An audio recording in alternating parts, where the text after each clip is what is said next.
I am Jessica Miller, 29 years old, standing in the living room of my Phoenix home with my 6-month-old daughter, Emma, sleeping in my arms. It should have been a peaceful Sunday afternoon in early October, but my sister Amanda was pacing like a caged animal across my hardwood floors, waving legal papers in the air like weapons. "This house belongs to me now," she declared, her voice cutting through the desert silence. "Grandma Ruth left it to me, not you. I have the will right here, and I have already spoken to a lawyer." My husband Ryan looked up from his laptop, his face suddenly pale as morning fog. Under the coffee table, my best friend Sarah's hand found mine, squeezing tight enough that her wedding ring pressed into my palm. The room went silent, except for Emma's soft breathing against my chest, and the distant hum of our air conditioning fighting the Arizona heat. Every pair of eyes in that room locked on me, waiting to see if I would crumble under the weight of Amanda's accusation. I could feel their stares burning into me, a mixture of judgment, pity, and barely concealed anticipation of drama.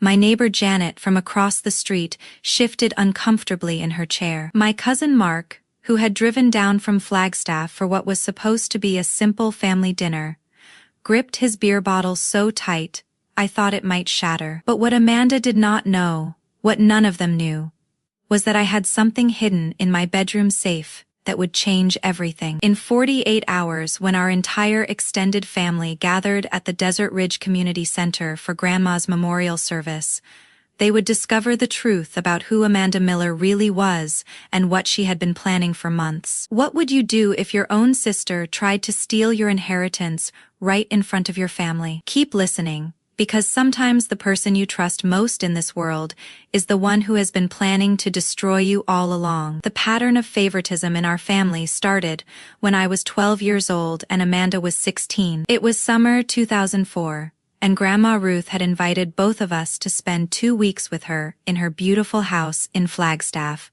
surrounded by ponderosa pines and mountain air that smelled like freedom. Amanda got the master bedroom with the stunning mountain view and her own private bathroom with the clawfoot tub. I slept on the pull-out couch in the living room, listening to the grandfather clock chime every hour through the night. "Amanda needs her space," Grandma would say with that apologetic smile that never quite reached her eyes. "She is older, you understand? She is going through a difficult time with boys and school." "You are such a good sport about it, Jessica." Even as a 12-year-old, I knew something was wrong with that explanation. But I swallowed my disappointment and pretended it was fine. I spent those 2 weeks making Grandma's coffee every morning at 6:30, helping her tend to her prize-winning roses, and listening to her stories about growing up on a ranch in Sedona during the Great Depression. Amanda slept until noon and spent her afternoons texting boys and complaining about the lack of decent shopping in Flagstaff. By high school, the hierarchy in our family was crystal clear and painful in its consistency.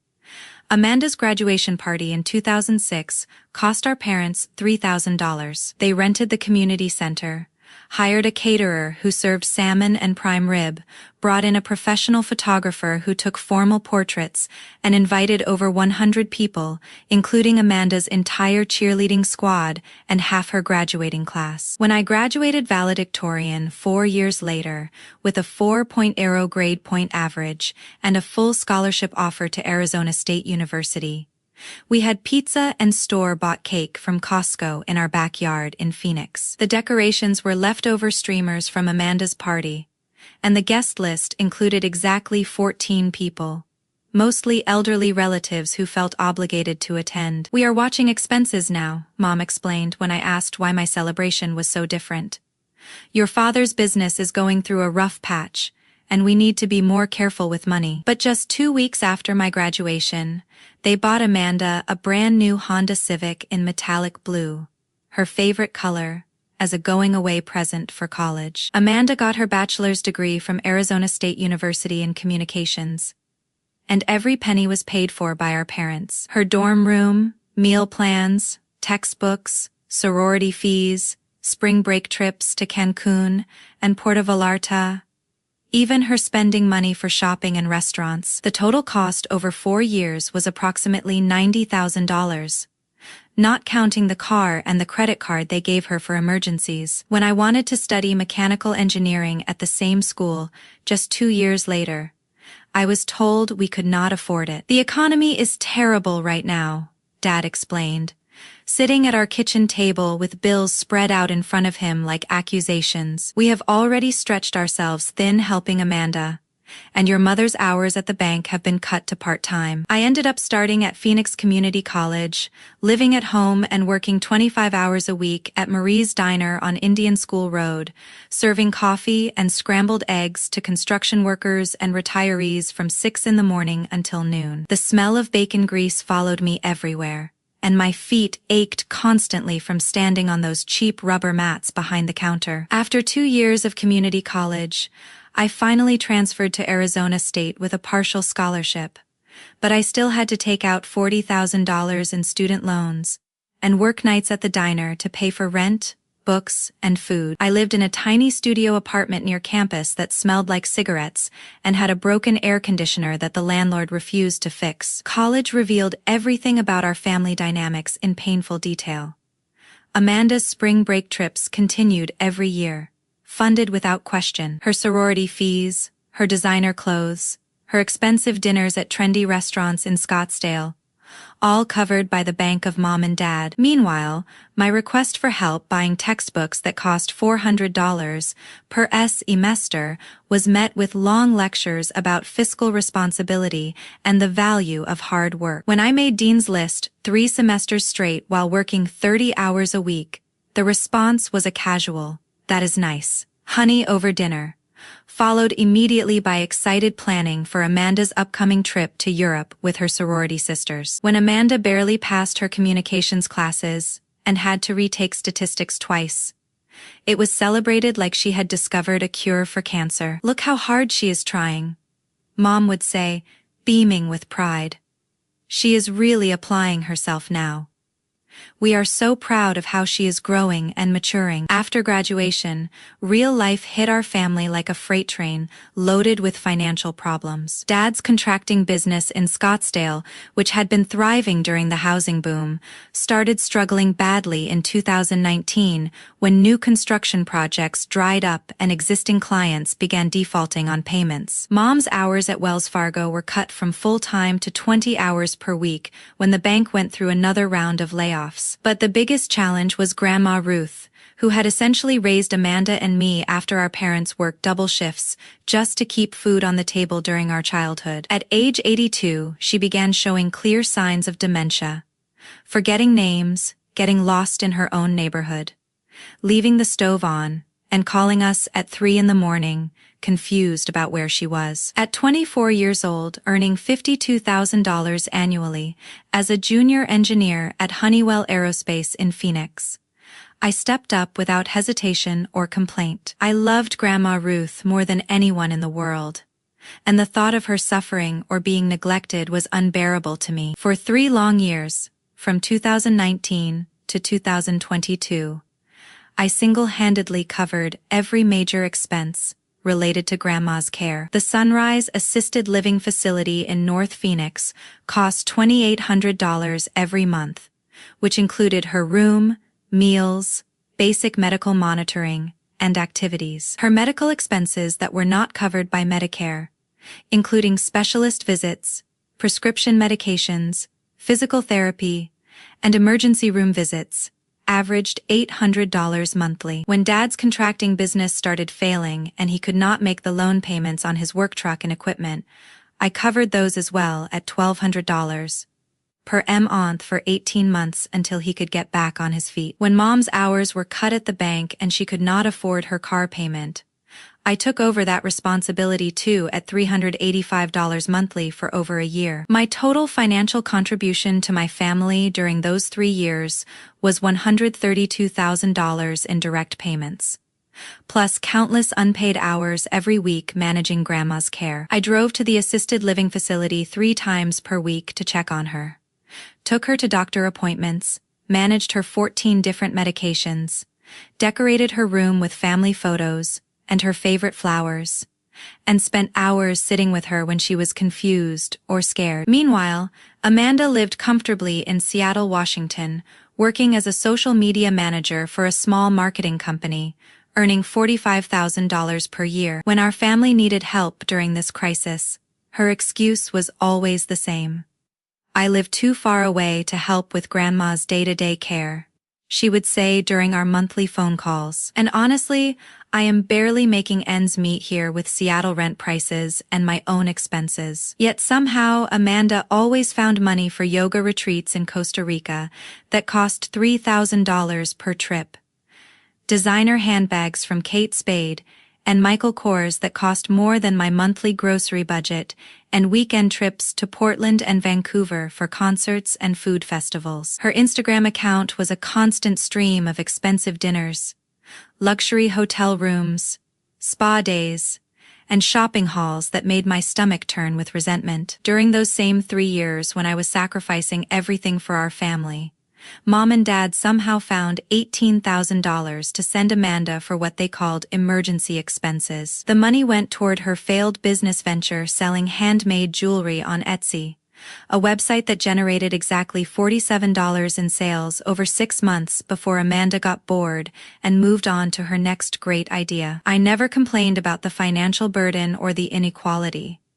I never demanded that Amanda contribute or questioned why she got help while I got lectures about responsibility. I simply did what needed to be done because I loved my family and believed that sacrifices were temporary and would be appreciated eventually. The breaking point came last March, on a Tuesday that started like any other day but ended with my heart completely shattered. Grandma's dementia had worsened significantly over the winter months, and she now needed round-the-clock medical supervision. I had been handling every aspect of her care for months, coordinating with doctors, nurses, and therapists, managing her medications, and ensuring she felt loved and supported even when her mind was trapped in confusion. I had converted the guest bedroom in my Phoenix house into a mini office dedicated entirely to managing Grandma's affairs. The walls were covered with calendars, marking her appointments, medication schedules, contact information for her medical team,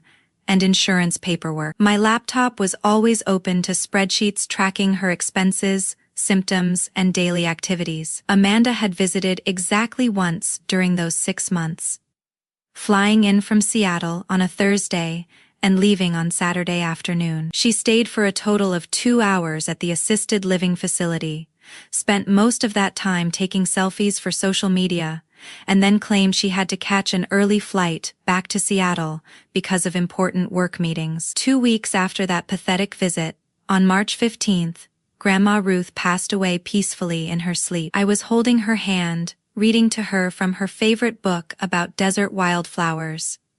When she took her last breath, the nurses said it was exactly the kind of gentle passing that every family hopes for, surrounded by love and without pain. I called Amanda immediately, sobbing into the phone as I told her that Grandma was gone. Her response was 3 words. "Oh no, Jessica, that was it." No tears, no shared memories, no offer to help with funeral arrangements.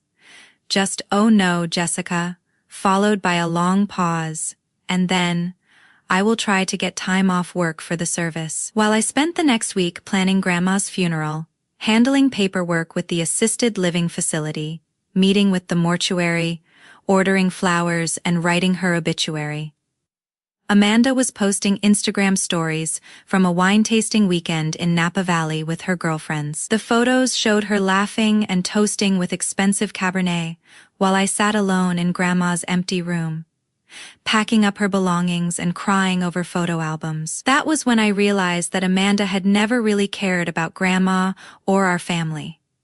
We were just sources of financial support and social media content to her. Nothing more. The truth about Amanda's deception began unraveling 3 days after Grandma's funeral. When Tom Chen called me at work, Tom had been Grandma's attorney for over 25 years, handling everything from her divorce back in the 1990s to setting up her trust and writing her will. He was a kind, methodical man in his early 60s who had built his estate planning practice on honesty and attention to detail. "Jessica, I need to ask you something very strange," Tom said, and I could hear confusion in his voice. "Did your grandmother recently change her will without telling me? Because I have your sister Amanda here in my office right now, claiming she has the original will, and she says it leaves everything to her." My heart started racing. "That is impossible," I told him. "Grandma never mentioned changing her will. And besides, wouldn't you have handled any changes?" "That is exactly what I told Amanda," Tom replied. "But she insists she has the real will, and she is threatening to take this to court if I do not comply with her demands. She wants me to transfer the house deed and release the trust funds immediately." Using my engineering background and natural problem-solving skills, I started investigating systematically that very afternoon. My first stop was the Maricopa County Recorder's Office, an imposing government building in downtown Phoenix where all property transfers and legal documents are filed and maintained. The records showed that Grandma's house had been transferred into the Ruth Miller Family Trust in October 2018, with specific language naming me as the primary beneficiary and successor trustee. Amanda was not mentioned anywhere in the trust documents, which had been properly notarized and witnessed according to Arizona state law. But that was only the beginning of what would become the most shocking investigation of my life. Sarah, my best friend since college who works as a paralegal at Morrison and Associates, one of Phoenix's most respected law firms, agreed to help me dig deeper using her professional connections and legal research skills. Sarah had access to document analysis tools through her law firm,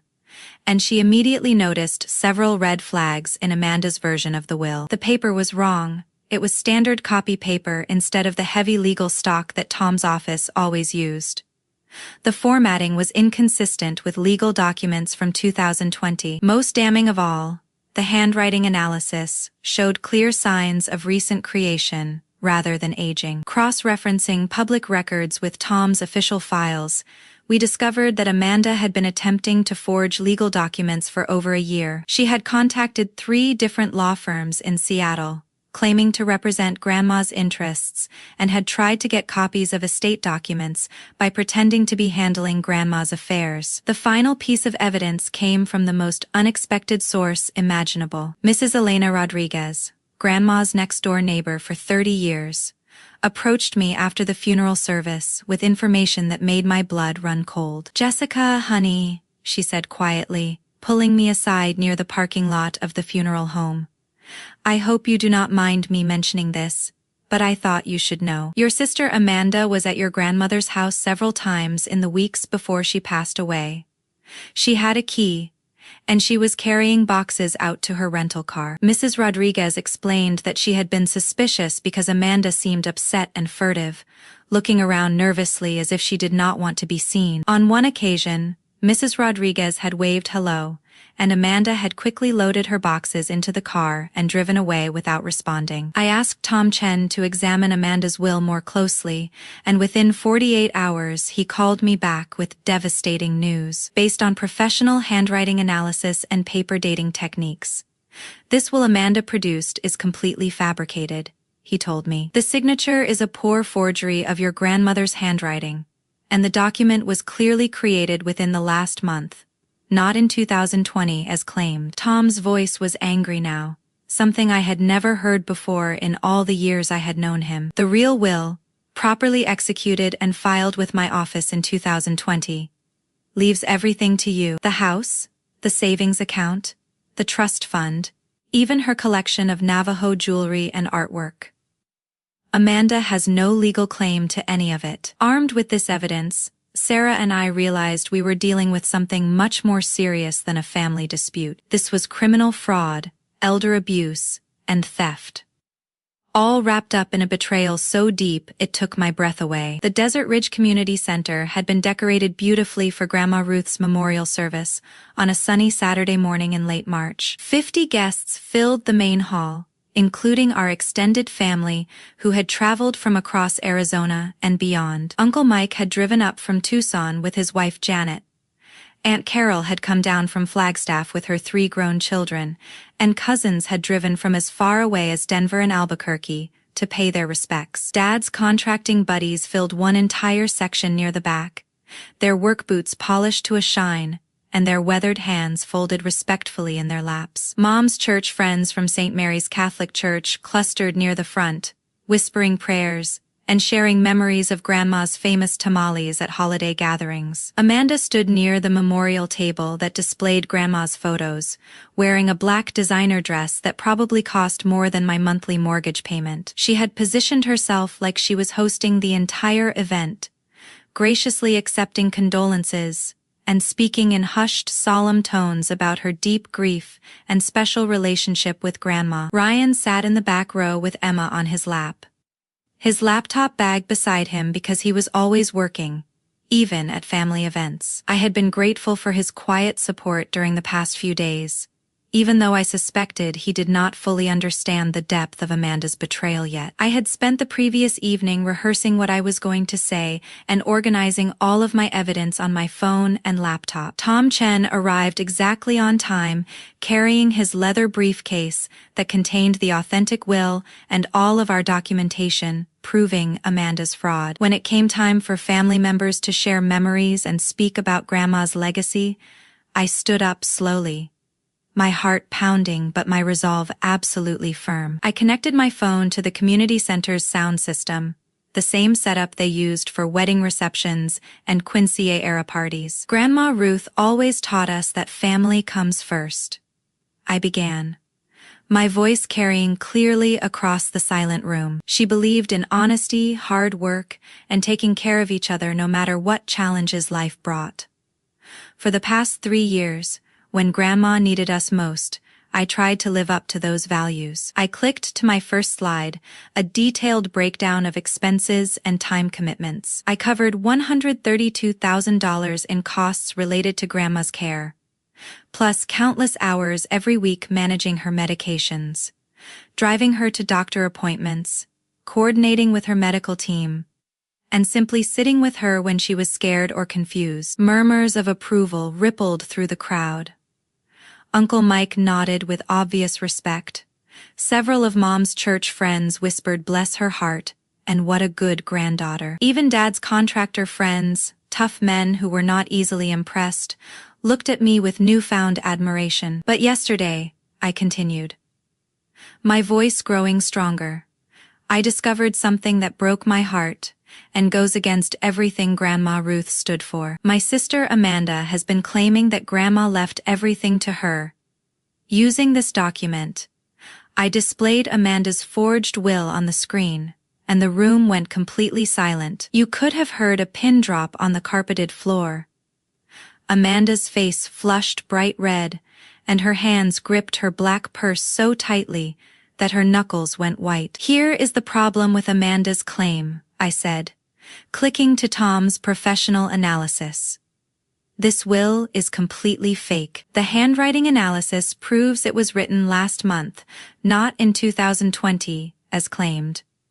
The paper is not even the same type that Tom's law office uses for official documents. The signature is a clumsy forgery that would not fool anyone with expertise in legal documents.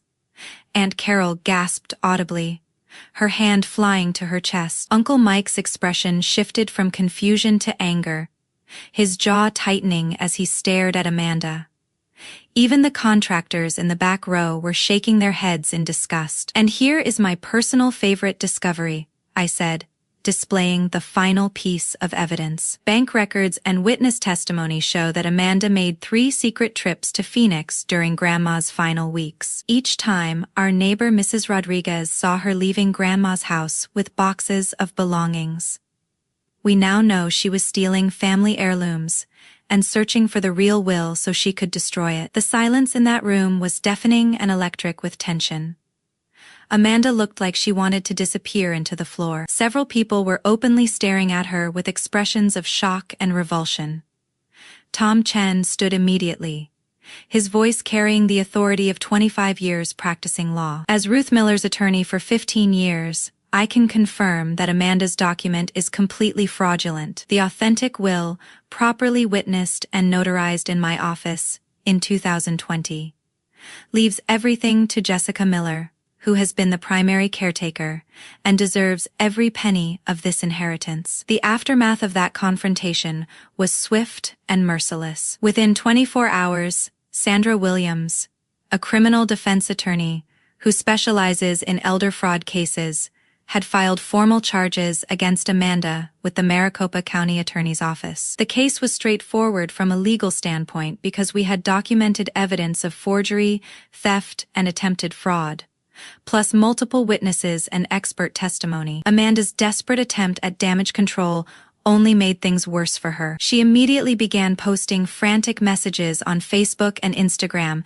claiming that I had manipulated Grandma Ruth during her illness, and that the family was ganging up on her unfairly. These social media posts only provided more evidence of her intent to deceive and her complete lack of remorse for her actions. Screenshots of her private messages to friends, where she had been bragging for months about her upcoming inheritance, and her plans to sell Grandma's house and move back to Arizona, became official exhibits in the criminal case against her. The legal settlement came within 3 months, faster than anyone expected. Amanda was required to return $22,000 worth of stolen family heirlooms that she had shipped to her apartment in Seattle, including Grandma's turquoise jewelry, her collection of Kachina dolls, and several valuable pieces of Navajo pottery that had been in our family for generations. She also had to pay $8,500 in legal fees to cover Tom's time and the costs of the handwriting analysis